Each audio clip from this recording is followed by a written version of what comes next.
سلام تعنا هبلي كبرات تخطاتلت ميديا وين في الصامتات السمون جميل الله فلما أرستاتهم كنقدم كاب عسران حدن طريق تشحن 10 عام تمرت جميرو زتر على كوماند بوست كتما لما تصعيبو اتا كتما ناب نبور سلامه ومنقسقاس مئتوا من محدارتا كتما فليطو ጋዜጣዊ ንኽትጋደል ዕጥቂ ዝኾኑ ጽሑፋት ተዳሉ ከም ዝነበረት ላዕለዋይ ኣመራርሓ ሰራዊት ትግራይ ተጋዳላይ ገብረ ጻድቕ ገሊጹ መበል 51 ዓመት ለካቲት 11 ኣብ ሰሜን ኣሜሪካ ሓድነት ተጋሩ ዳያስፖራ ብዘጠናኽር መንገዲ ከም ዝኽበር ተሓቢሩ ጋዜጣዊ ቋንቋን መንነትን ህዝቢ ትግራይ ኣብ ምዕባይን ምዕቃብን ዝለዓለ ግደ ከም ዝነበረ ተገሊጹ ኮሚሽን መጽናዕቲ ጄኖሳይድ ትግራይ ዝሓዞም መረዳእታታት ፍትሕን ተሓታትነትን ብምንጋስ እንዳግም ሕውየትን ህንጸትን ንምዓል ዓሊሙ ይሰርሕ ከም ዘሎ ኮሚሽነር መጽናዕቲ ጄኖሳይድ ትግራይ ኣይተማነ ዘርኣይ ገሊጾም ዝርዝር ትሕዝቶኦም ድሕሪ ዛ መሰጋገሪት ዜማ ክነስዕቢና ሓቢርኩምና ጽንሑ ወይን ወላድ ህዝቢ ልሳን ውድ ተምሳሌተ ንህቢ ወይን መሰረት ሎሚ ካብ 21 ጥሪ 2018 ዓመተ ምህረት ጀሚሩ ዝተልዓለ ኮማንድ ፖስት ከተማ ላማጣ ስዒቡ እታ ከተማ ናብ ንቡር ሰላማዊ ምንቅስቃስ ምእታዋ ምምሕዳርታ ከተማ ፍሊጡ ኣብ ከተማ ላማጣ ንልዕሊ 4 ዓመታት ኢሉውን ን2 ዓመታት ድማ ግዜኡ ዝሓለፈ ኮማንድ ፖስት ካብ 21 ጥሪ 2018 ዓመተ ምህረት ጀሚሩ ተላዒሉ ከም ዘሎ ከንቲባ ከተማ ላማጣ ተጋዳላይ መጎስ ሽፈራው ፍሊጡ ነዚ ስዒቡ ድማ ነታ ከተማ ዝምጥን ናይ ጸጥታ ሓልዋ ይግበር ከም ዘሎ ገሊጹ እሱ ምስወፀ ሓደ ናይ ሰብ ምንቅስቃስ 12 ይነብሩ ናይ ተሽከርከርቲ ምንቅስቃስ 12 ይነብሩ እዚ በቀጥታ ለና ናይ ሰብ ምንቅስቃስ 24 ሰዓት ተሽከርከርቲ ምንቅስቃስ 24 ሰዓት ገብርና ህዝቢ ሐምሌቱ ክንቀሳቀስ ሰርሑ ክልወጥ እቲ ንኽልታ ዓመታት አሲሩ ወልነበረ ሕልኽላኽ ተወዳቅሱ ኮስ ገብርና ኢና ማለት ካዚ በመልዓል ድማ በቀጥታ ኣብቲ ከተማ ሰላማ ድሕነታ ለሐለየት ክትኮን ዝተወደበ ሚሊሻ ዝተወደበ ፖሊስ ምስ ህዝቡ ምዃን ኣብቲ ናይ ሮንዳ ሓለያ ይኹን ኣብቲ ናይ ብሎክ ሓለያ ዝተጀመረሉ ኩነታት እንዮ ጸጥታው እውን ውሕስ ብዝኾነ መንገዲ ኣብቲ ከተማ ድንሆ ስጋዓታት እውን ብልቅንስ ኣብ ኸይዲ ሄናልና ማለት ይካልዩ ሕዚ እቲ ከተማት እቲ ናይ ኮማንድ ፖስት ጄኖሳይደር ካብ ልወፀ ድሓር ፍጹም ሰላማዊ ብዝኾነ መንገዲ ሰፍሕ ምዕባለን ምንቅስቃስ ዘሎ ልክልደሊ ማለት ኣብ ከተማ ላማጣ ህዝቢ ናብ ስሩዕ ምንቅስቃስ ኣትዩ ከም ዘሎ ዝገለጸ ተጋዳላይ መጎስ ሽፈራው መንግስታዊ ግልጋሎት ድማ ዳርጋተን ዝበዝሓ ንህዝቢ ግልጋሎት ይህባ ከም ዘለዎ ሓቢሩ አልዩ ኩሉ ናብ ስራሕ ኣትዩ ስራሕ ጀምሩ ኢልኖ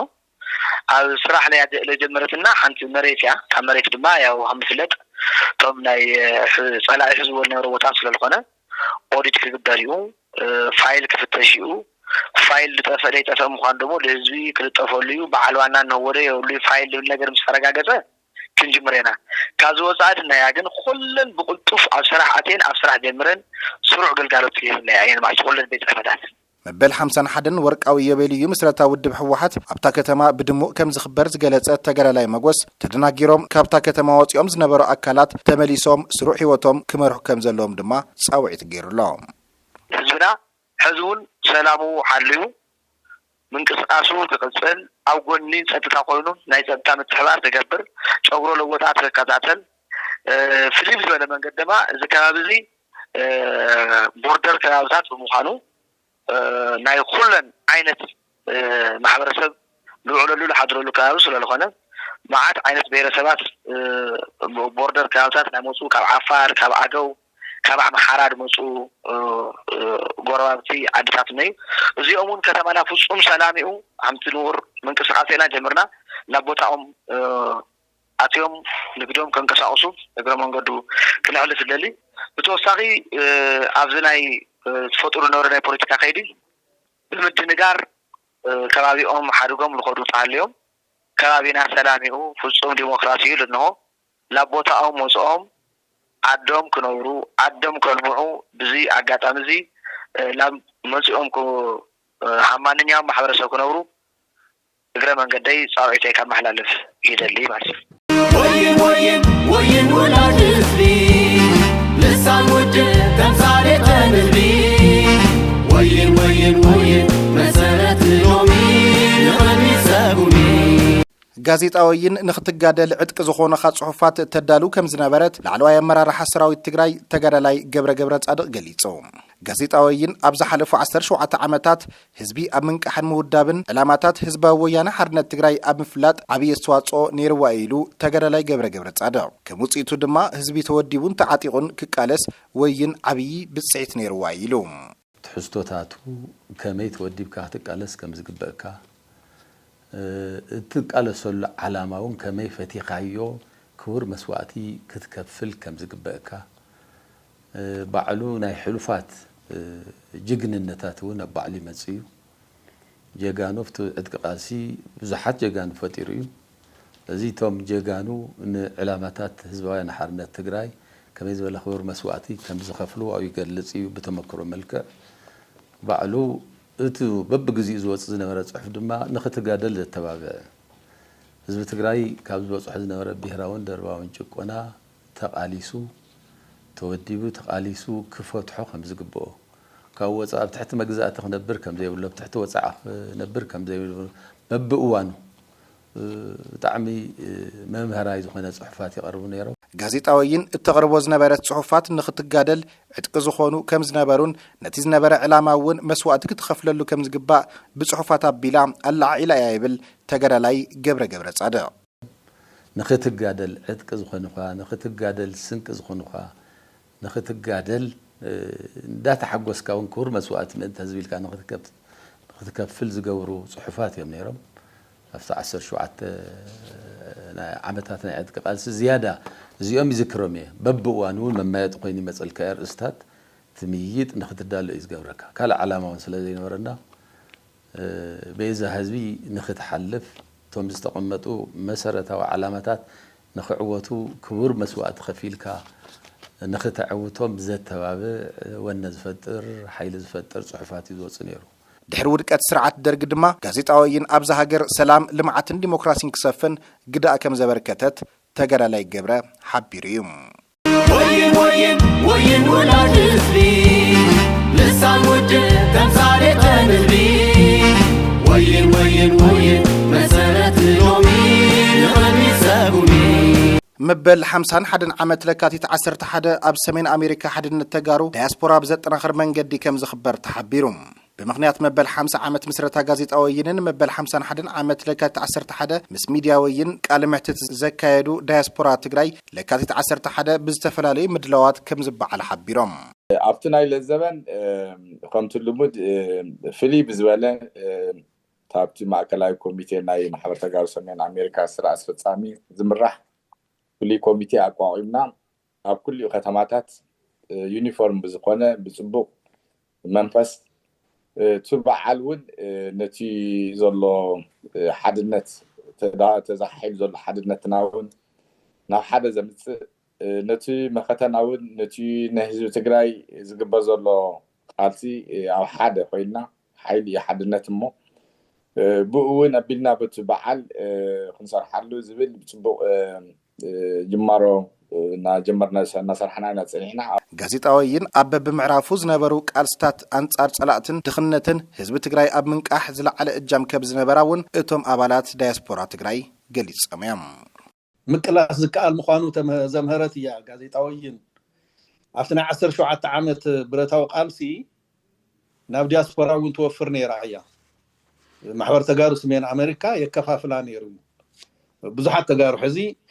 أنا نابز عد خمس خلوه 88 عامة مهرت